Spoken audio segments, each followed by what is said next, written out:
My name is Bethany Ankenbauer, and this is my sociology research project presentation of a social problem and solution. In the United States, students are falling behind other countries and they lack the skills needed for the modern global economy. The facts of the problem include that our schools tend to socialize students for jobs where the boss tells them exactly what to do. Our schools often perpetuate inequality through early academic training, tracking, and standardized testing. In contrast, what the global economy needs is innovators and critical thinkers who can adapt to a constantly changing world. The solution I am proposing is a pilot program for Ann Arbor schools that will address these issues and provide a model for other districts around the United States to follow. The educational system recognized that something needed to be done and have responded by implementing fundamental changes in elementary education. These changes are now making the problem even worse. Their response was to increase academic training in early elementary education. For example, teachers are under pressure to teach reading and writing as young as kindergarten. They are also forced to administer standardized tests to rooms full of 4 to 6-year-olds sitting in front of computers, and school districts have begun implementing all-day kindergarten.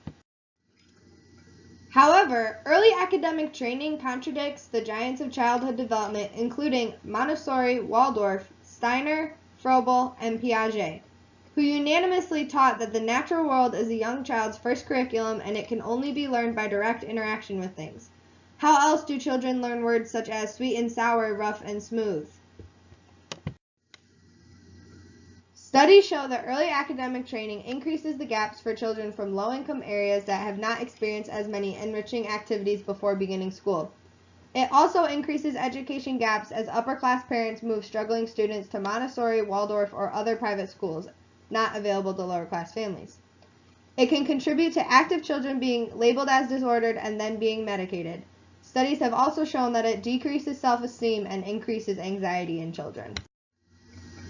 Cross-cultural studies done by Jerome Bruner show that in French-speaking parts of Switzerland, reading instruction begins in preschool and a larger percentage of children have reading problems, whereas in German-speaking parts of Switzerland, reading instruction is delayed as late as age 7 or 2nd grade, and there are few reading problems. In Denmark, reading is taught even later and there is almost no illiteracy. In addition, David Elkind in the Hurried Child cites studies showing that later reading instruction is tied to a lifelong love of reading and learning. This brings us to today, where high school graduation rates are the highest ever at 80%. Yet, fewer than 40% of these graduates are equipped for college and real life. So what would work? Experiential learning would. It is a project-based learning by doing.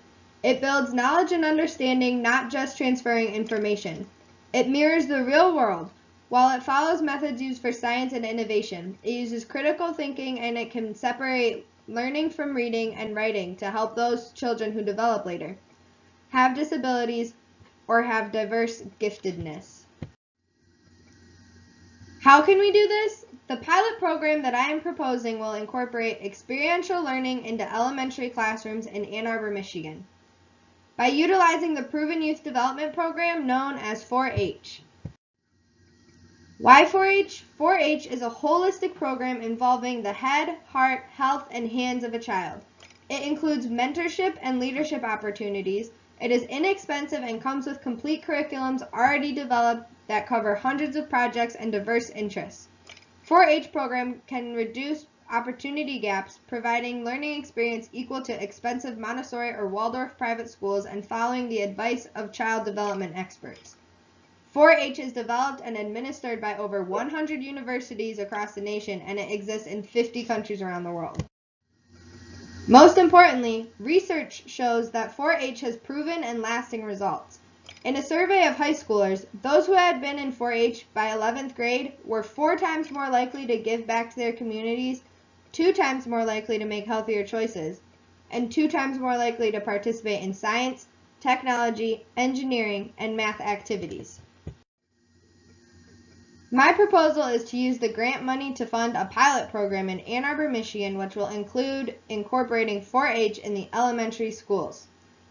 Then, investigating and recommending best practices for both rural and urban settings. And finally, providing recommendations for inexpensive implementation for school districts across the nation. In conclusion, the University of California Davis report on experiential learning has found that 4-H programs help students not only learn content, but also the 21st century skills that they will need to thrive in a quickly changing, globally connected world.